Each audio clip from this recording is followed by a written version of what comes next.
Hey guys, this is Joey with Harvesting Strength, and I want to show you a few tips for hip mobility. The hardest thing I see for lifters is a lot of times when they lift, they'll do things such as they'll have posterior pelvic tilts to where their posture starts to slouch and their hips are tilted forward, okay? But then you have an anterior pelvic tilt which overworks the lower back region, and it could have issues with posture, improper displacement of leverage, and it really makes it tough for you to, like I mentioned, be efficient with your hip drive.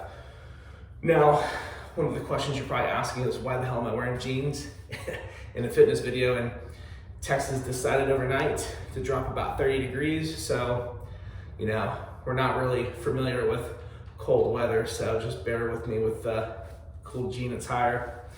But other things that you'll notice too are valgus knee.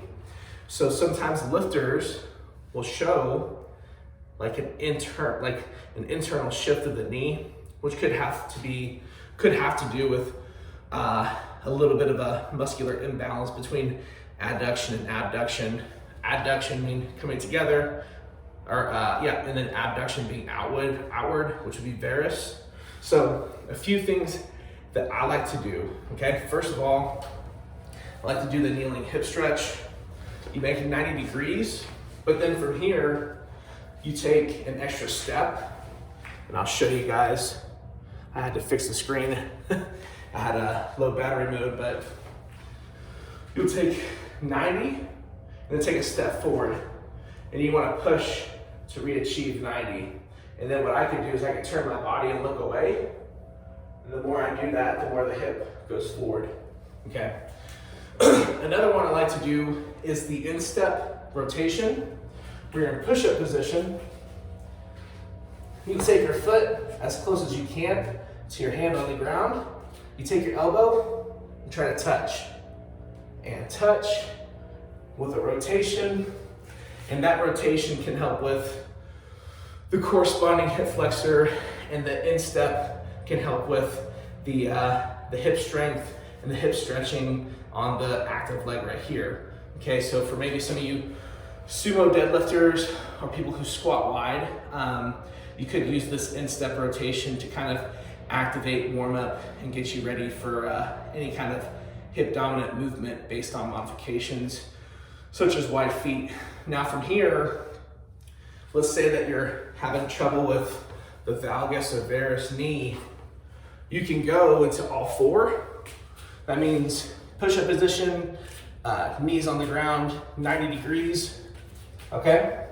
And then you can kind of flatten your back, and you can do it to where you open up, and you just open and keep pushing as hard as you can for like a 5 or 6 second count. You can add a band around the knees, and you can do it this way, band resistant abduction, okay? But something that I like to do with people is perhaps get some kind of piece of equipment that they can use to go against. So if I have a med ball, like right here, I can use this as a device kind of to help me with my range of motion. So right here, I can go over and under, over and under. I know that I have a big gap, but there's some people, when they go, they keep hitting the ball, okay? Because they have bad range of motion. Now, what's nice about the ball is you can do two other things. You can get your knee on it. You can force down and squeeze like an isometric for the adductors, and then open up for the abductors.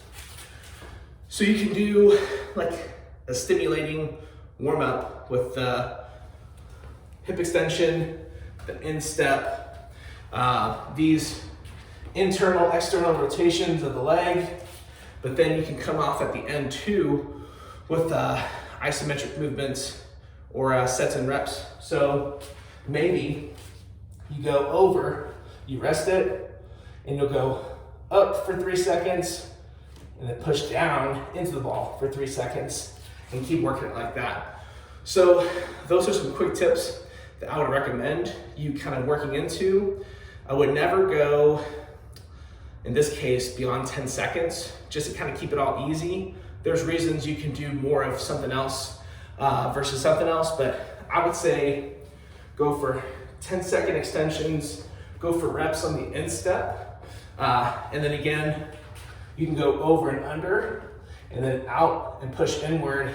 We can keep those all like 5 reps. So 10-second holds, 2 sets of 5 for other variations that I showed you, and just kind of use those as quick tools to kind of get those hips ready for hip dominant movement.